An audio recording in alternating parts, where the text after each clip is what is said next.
চারিদিকটা রোদে খাঁ খাঁ করছে। এ যেন অকাল খরা প্রবণতার সময় এসে গেছে। আজ 27শে এপ্রিল, অর্থাৎ বাংলা বৈশাখ মাসের 14 তারিখ শনিবার। এখন ঘড়ির কাঁটায় দুপুর 2টা। গোঘাটের বেঙ্গাই চৌমাথার নেতাজি সংঘ পার্কের মাঠে আমি সঞ্জয় দেব। 43 ডিগ্রি সেলসিয়াস তাপমাত্রা, 43 ডিগ্রি সেলসিয়াস তাপমাত্রা।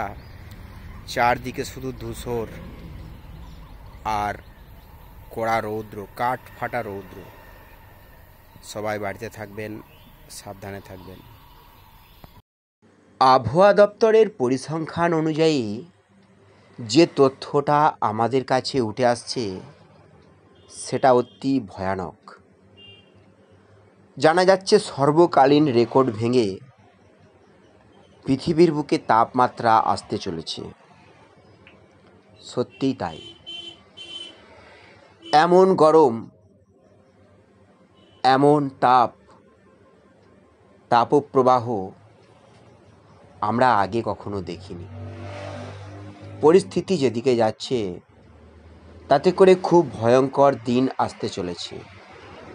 তার মাঝে আমাদেরকে সুস্থ মস্তিষ্কে ঠান্ডা মাথায় করোনার মতো এই তাপপ্রবাহকে মোকাবিলা করে বেঁচে থাকতে হবে। ভোরেতারা চ্যানেলের প্রিয় দর্শক বন্ধুগণ, বরুল মাতারা মাতৃ আশ্রম পরিচালিত সঞ্জয় দেবের সর্ববিষয় ভিত্তিক এবং রাজনৈতিক ভোরেতারা চ্যানেলের আজ ভোর 5টার আবশ্যিক পোস্টে আপনাদের সকলকে স্বাগতম। প্রচণ্ড দাবদাহ গরম, তাপপ্রবাহ। আবহাওয়া দপ্তরের পরিসংখ্যান অনুযায়ী আগামী কয়েকদিন বৃষ্টি এবং ঝড়ের কোনো আশাও নেই। কাজেই এই যন্ত্রণাটা আমাদের ভোগ করতেই হবে, কি আমাকে কি আপনাকে। তার মধ্যে কিছু সচেতনতা অবশ্যই আমাদের অবলম্বন করতে হবে। যেমন হলো, খালি পায়ে হাঁটাচলা করবেন না। অতিরিক্ত কাজ নিয়ে, অতিরিক্ত চাপ নিয়ে অহেতুক পথে ঘাটে বাজারে রাস্তায় বের হবেন না। বিশেষ করে সকাল 9টা-10টা থেকে বৈকাল 4টা পর্যন্ত। এবং বাড়িতে থাকুন, ঠান্ডা জায়গায় থাকুন। এসি নাইবা থাকলেও বাড়িকে এসি বানিয়ে নিন। পাকা বাড়ির মেঝে হলে চারদিকে জলের ছিটে দিন। মাটির বাড়ি হলে চারিদিকটা ভালো করে ঢেকে রাখুন এবং কুঁজোর জল খান। নাইবা ফ্রিজ থাকলেও একটু ঠান্ডা খাবেন, তরমুজ খাবেন, শসা খাবেন। ভাত অবশ্যই জলে ভিজিয়ে খাবেন। রিচ খাবার খাবেন না, অতিরিক্ত তেল মশলা খাবেন না।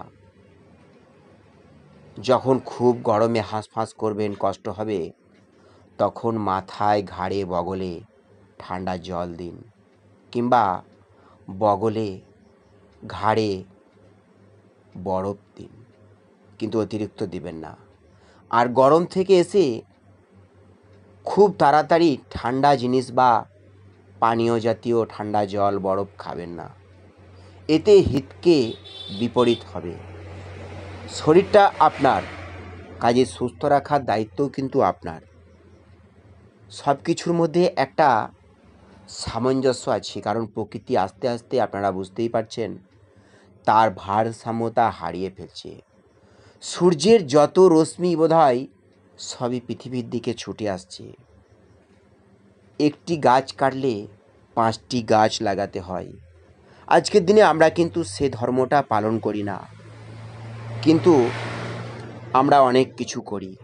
বাড়িতে থাকা শিশু, বৃদ্ধ বনিতা এবং পোষ্য পাখি জীবজন্তুদের অবশ্যই সময় মতো ঠান্ডা জায়গায় রাখুন এবং স্নান করান।